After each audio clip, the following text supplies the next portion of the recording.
Bueno, me ha tocado dar este tema, que es retos en la detección precoz de fibrilación auricular, recordando que la fibrilación auricular es la arritmia sostenida más frecuente en el mundo entero y su prevalencia va a incrementar con la edad, llegando incluso hasta un 10% en mayores de 80 años. A mayor edad, mayor probabilidad de esta arritmia. ¿Por qué es importante detectarla precozmente? Porque tiene gran impacto en la salud. Vemos que no solamente por los síntomas que va a implicar en el paciente y el deterioro de la calidad de vida, sino también los resultados adversos que traen consigo: mayor tasa de hospitalizaciones, eventos duros, mayor tasa de insuficiencia cardíaca, e incluso la fibrilación auricular duplica la mortalidad en el paciente. Con todo ello, obviamente, va a implicar mayor gastos en sistema de salud. Tenemos que saber que la fibrilación auricular es una enfermedad progresiva. En etapas iniciales, fibrilación auricular paroxística, y a mayor deterioro, mayor cardiopatía atrial, la fibrilación se hará de manera persistente e incluso permanente. Y es ahí donde nosotros tenemos que actuar más tempranamente. ¿Qué nos dicen las guías para hacer el diagnóstico de fibrilación auricular? Indicación 1, que siempre tenemos, o para el diagnóstico se requiere documentar electrocardiográficamente, ya sea un electro de 12 derivadas o una tira de ritmo. Y recién con ello nosotros tenemos que empezar el tratamiento y la estratificación de riesgo en este paciente. ¿Qué cosa disponemos como screening o cribado para la fibrilación auricular? Existen múltiples modelos de predicción de fibrilación en los cuales se basan no solamente parámetros clínicos, imagenológicos, y a mayor número de estos factores de riesgo, el paciente tendrá más posibilidad de desarrollar fibrilación auricular. Existen modelos, como les digo, modelos clínicos. Sin embargo, también tenemos otros métodos para hacer el cribado y el diagnóstico precoz de esta arritmia. Las guías lo recomiendan desde la palpación de pulso. Palpación de pulso en pacientes mayores de 65 años nos puede ayudar a hacer un diagnóstico precoz. Tenemos también el tensiómetro, en el cual puede detectar el ritmo irregular. Ahora, en la actualidad, tenemos todo lo que son el teléfono inteligente, el reloj inteligente, tenemos la banda que puede detectar también el ritmo, la monitorización en pacientes hospitalizados. Tenemos además los parches y, ya más avanzado, el holter subcutáneo. Estos métodos van a ser útiles para hacer el cribado y posteriormente poder documentar. Sin embargo, estos van a tener diferentes tasas de sensibilidad y especificidad. Recordemos, como les reiteraba, para el diagnóstico se requiere documentar la arritmia. No solamente basta con decir sonó una alerta de mi dispositivo o siento que el pulso es irregular. Veamos cuáles son las tasas de especificidad y sensibilidad. El pulso nos puede ayudar bastante, pero como habíamos documentado, será diagnóstico siempre y cuando tengamos la tira de ritmo. Y en dispositivos inteligentes, los que son, por ejemplo, el reloj, mientras no tenga el trazado no nos sirve, pero si hay el registro electrocardiográfico en el cual nos muestra la fibrilación mayor a 30 segundos, nos va a ayudar a hacer este diagnóstico. Es así que la guía claramente indica con indicación 1, para hacer el diagnóstico de fibrilación tiene que ser validado por un profesional de salud en el cual se documente mediante señal electrocardiográfica este ritmo irregular. ¿Y qué respecto a los dispositivos? Tenemos muchos pacientes que son portadores de un dispositivo implantable, ya sea marcapasos, cardiodesfibrilador, resincronizador, en el cual manda alertas. Esto solo lo podrá ver los colegas que hacen telemetría de dispositivo, y para nosotros hacer el diagnóstico de fibrilación auricular en los dispositivos se tiene que analizar el trazado. Analizar el trazado para recién nosotros poder decir si es fibrilación auricular o no. Hubo mucho énfasis en cuanto al inicio solamente decíamos ritmo atrial de frecuencia rápida. Hay muchas publicaciones al respecto para hacer o no el diagnóstico de fibrilación auricular o qué podemos hacer cuando nosotros documentamos los llamados ARE.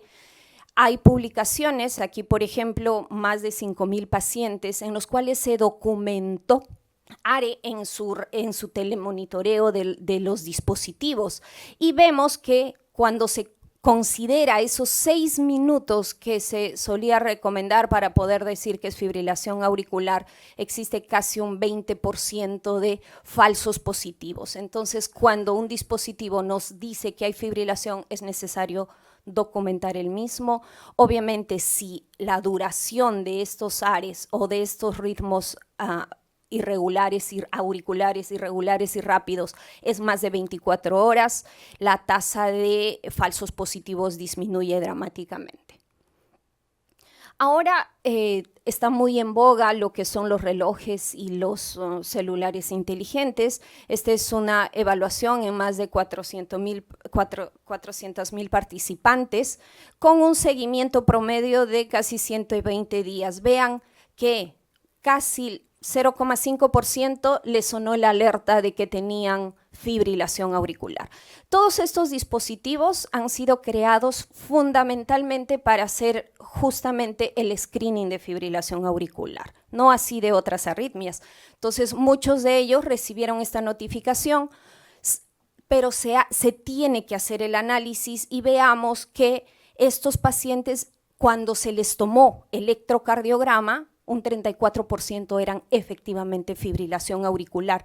¿Y en qué grupo poblacional sobre todo? Veamos que son pacientes o personas adultas mayores de 50, 55 años, donde hay mayor que realmente se confirmó que eran fibrilación auricular. Esto con smartwatch, también con dispositivos celulares móviles en los cuales el mecanismo aquí es fotopletismografía. Hay una serie de instituciones que ya está instaurado este flujo de utilizar estos dispositivos para poder hacer la detección precoz de la fibrilación auricular. En esta institución, por ejemplo, más de 200,000 personas con dispositivo móvil, no voy a hacer propaganda a ningún tipo de dispositivos, sin embargo eran personas mayores de 18 años, en los cuales igualmente les sonó la alerta de que tenían fibrilación auricular. Sospecha de fibrilación auricular en un 0,2% de ellos y veamos que de este 0,2%, perdón, el 0,1% de la población total se llegó a confirmar mediante electrocardiograma de que realmente era fibrilación auricular. Aquí nos planteamos este reto.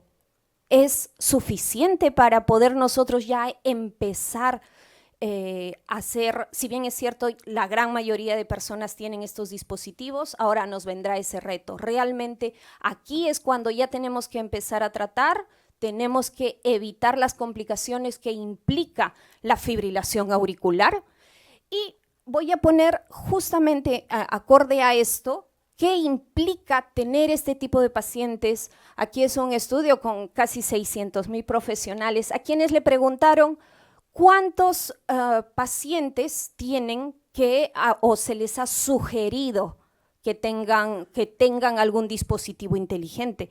Veamos que más del 50% de este grupo de profesionales sí utiliza un dispositivo como screening inicial de fibrilación auricular.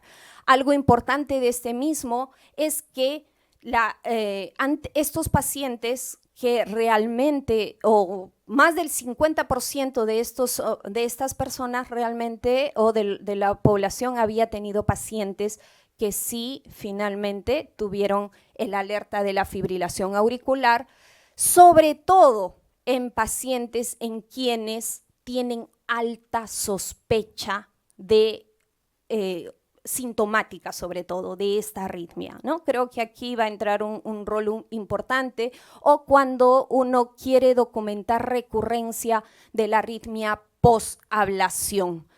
Un dato importante, además, es que este grupo poblacional tenía, o la gran mayoría tenía vemos que casi más del 50%, los pacientes iban sin ningún tipo de referencia, simplemente fueron a servicios de salud porque su reloj les dijo de que tenía fibrilación auricular. Aquí nos implica mayor carga en la consulta, ¿no? O sea, ¿por qué? Porque el paciente, si bien es cierto, son pacientes más mayores, pero la ansiedad que implica el que el dispositivo les diga que tiene fibrilación auricular es algo que también nosotros tenemos que entrar a tallar ahí. Pero reiterando, si bien es cierto, estos dispositivos nos van a ayudar a hacer un screening, también implica mayor situación en el paciente, en el cual nosotros tenemos que, sobre todo, hacer el diagnóstico o el descarte de esta arritmia. Luego ya tenemos la inteligencia artificial. Creo que el Grupo Mayo tiene varias publicaciones respecto a lo que es el screening con inteligencia artificial para detección y diagnóstico precoz de lo que es la fibrilación auricular, ¿no? Hay una serie de estratificación de riesgo. El screening del mismo ya tiene incluso su programa para poder hacer este diagnóstico precoz. ¿Y cómo lo ha establecido? Todo paciente que ingresa por emergencia, por ejemplo, en esta publicación, ingresa por dolor torácico, le toman simplemente una tira de ritmo, análisis por inteligencia artificial, y en aquellos que tienen alta probabilidad ya se plantea ese cuestionamiento. ¿Realmente ya debo considerar anticoagulación en este grupo de pacientes? Obviamente se tendrá que tener mayor evidencia, mayor estudio para nosotros también poder decidir cuál es la conducta ante esta situación. Si bien es cierto, la inteligencia artificial ha demostrado una alta tasa de sensibilidad y especificidad cuando utiliza dispositivos de fotopletismografía o tira de ritmo, todavía tenemos que esta es alta tasa para hacer el diagnóstico en el momento que el paciente tiene esta arritmia, ¿no? Entonces necesitamos confirmar si realmente hay el diagnóstico de fibrilación auricular, pero todavía la inteligencia artificial no llega al punto de poder detectar con un electro o con un trazado en ritmo sinusal.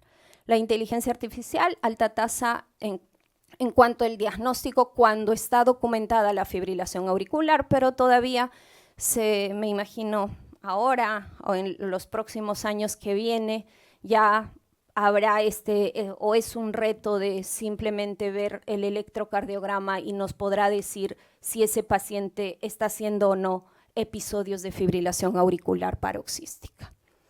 Y ya para terminar, como conclusiones, el diagnóstico de la fibrilación auricular cuanto antes siempre será mejor. Existe una amplia gama de herramientas para hacer el diagnóstico. Sin embargo, necesitamos el registro electrocardiográfico para hacer el diagnóstico y empezar el tratamiento lo más pronto posible y la estratificación de riesgo en el paciente. Tenemos una serie de dispositivos a la mano, si bien es cierto ahora son económicos, pero todavía tenemos que estudiar un poco más para poder hacer el diagnóstico de estos, y su punto flojo en esto es tal vez que puede haber episodios de fibrilación auricular paroxística asintomáticos y que no